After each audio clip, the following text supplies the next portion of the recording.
Hello everyone, welcome back to my channel. So first, let's talk about where I have been. Like, my mental health isn't like cooperating with me trying to be a YouTuber, which is like, it's not that I need a break or that I don't want to do this. I really do. It's just like it takes so much out of me because, I don't know, my social battery. Yeah, it drains me in basic words. I have been filming, and I filmed it on my camera because I finally got a camera. Like, this is filming on my phone. So I finally got a camera. I got the charger replaced, got the battery replaced, everything. It's perfect.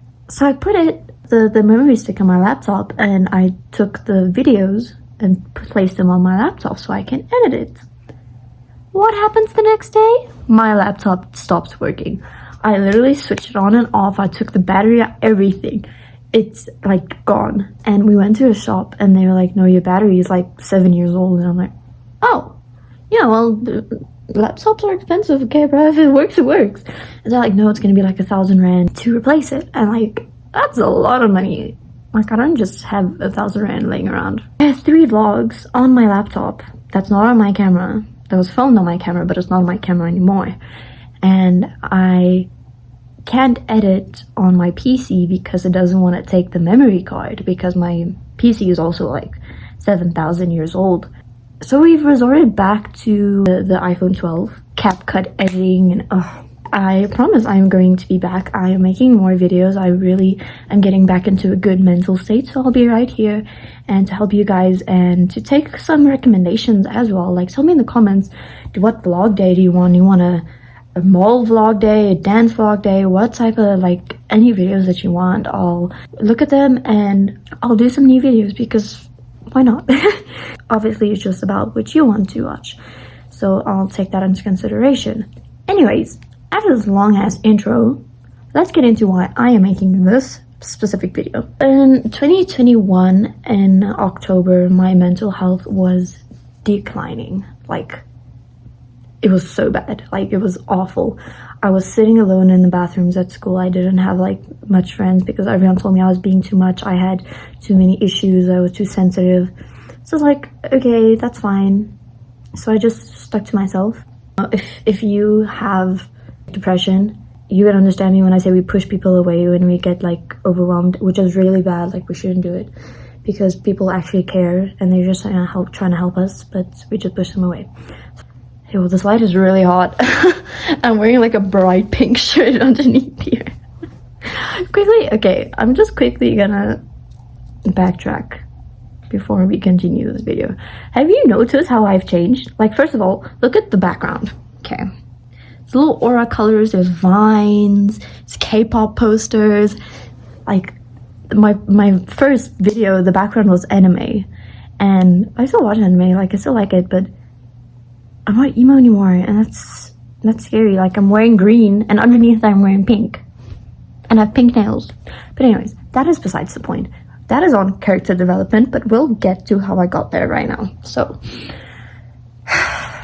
I was alone. I felt unloved. I felt unwanted. I went to a therapist, and I've been seeing her for a few months, and she was at our church, actually. She was actually such a sweet lady. I was telling her about my friend group drama, and they were telling me that I was being too much and I was way too sensitive, and I was making mental health my whole personality, which I agree on. Like, I was doing that, but also I was just trying to cope, and like, that's how I cope, is like making jokes over it, which is probably not the best coping which is probably not the best coping mechanism, but yeah, it's fine. It was my birthday, the 11th of October, and I turned 17. I didn't have anyone to sit with at break for my birthday. My birthday's always been like a thing for me. Like, I don't like it. I had a meltdown, like a full-blown meltdown on my birthday, of the day before, the day after.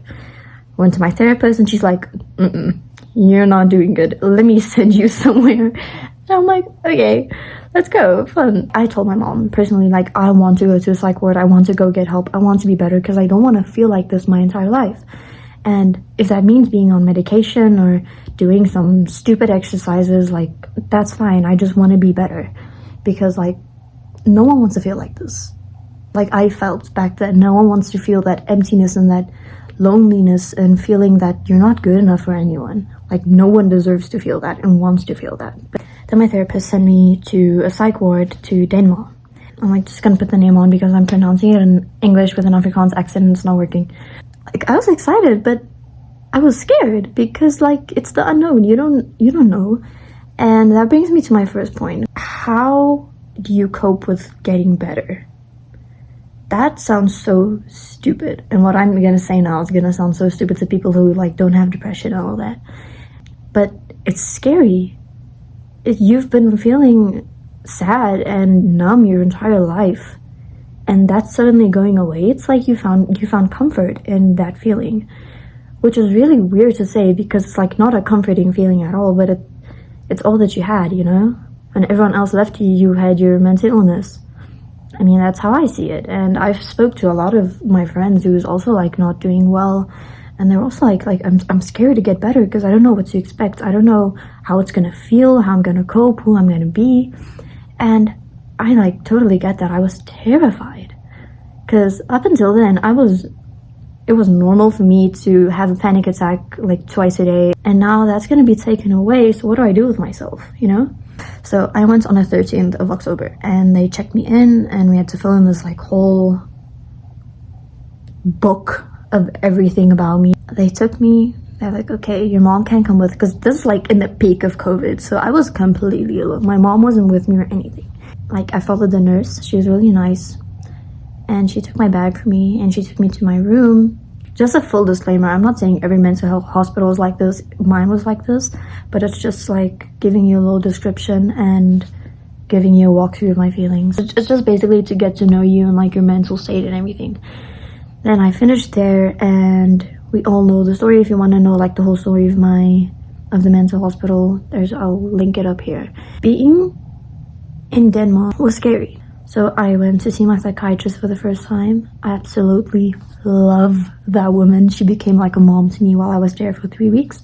She put me on medication. She put me on antidepressants, Urbanol, which is anxiety meds, and then bipolar medication or BPD medication, which is Alexa, which I'll take 3 antidepressants in the morning and I'll take 5 milligrams of the Alexa at night. Back to our discussion, how to get away from the feeling of being normal, feeling unfamiliar.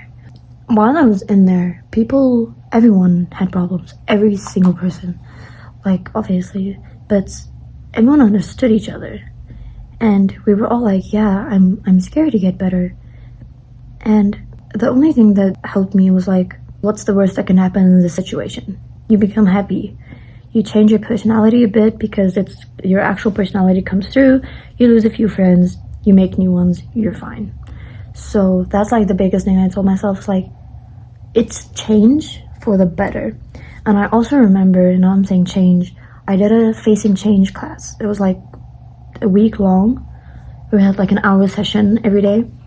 And in that class, we talked about, like, changing is, like, really, really scary.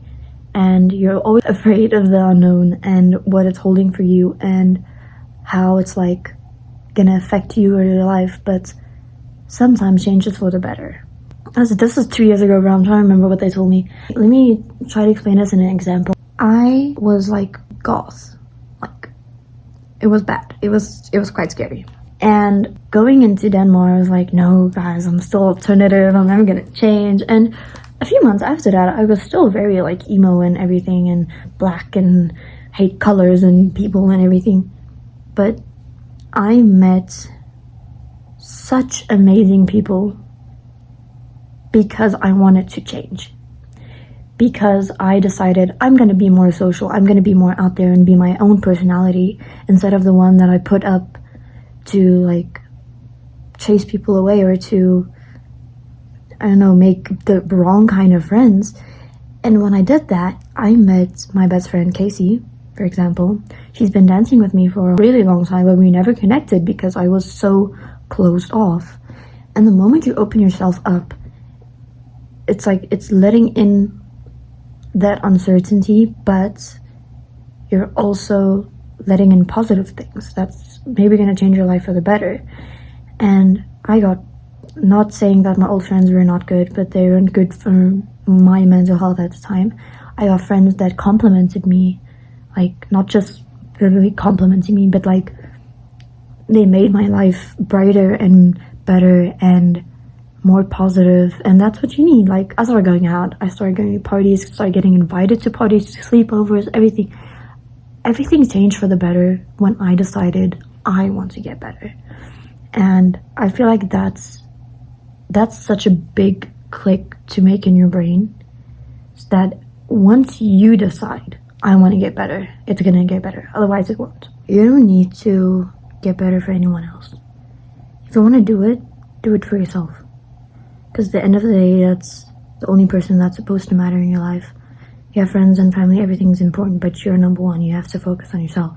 That took me a really, really long time, and I'm still working on it. I'm still working on self-love and confidence in my body and in my face and my hair and the way I look and how I dance. Like, it gets better. It really, really does. Like, I can say that positively. 2 years ago, I looked like this. Now I'm sitting here, I'm smiling, I'm happy. Yes, I'm still on medication, but there's nothing wrong with that either. If you need medication to help you cope, that's fine, because I'm on meds. I have a really stable relationship, I have good friends, I have good relationship with my family, I have a nice job. It does get better. And I know, like, everyone's like, oh, it gets better, trust. Like, for real, trust.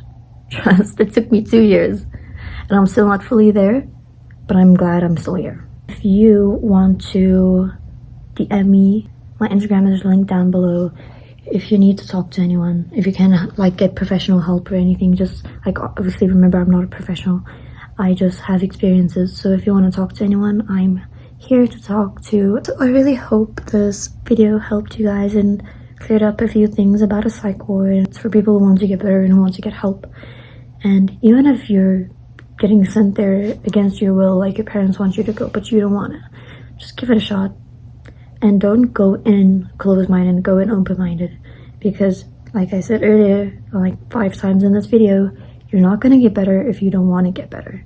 So it starts with you, and that's all that I can say for you guys. So I think that's all I have for the video today. I really enjoyed talking to the camera again like a weirdo, and also made some new face.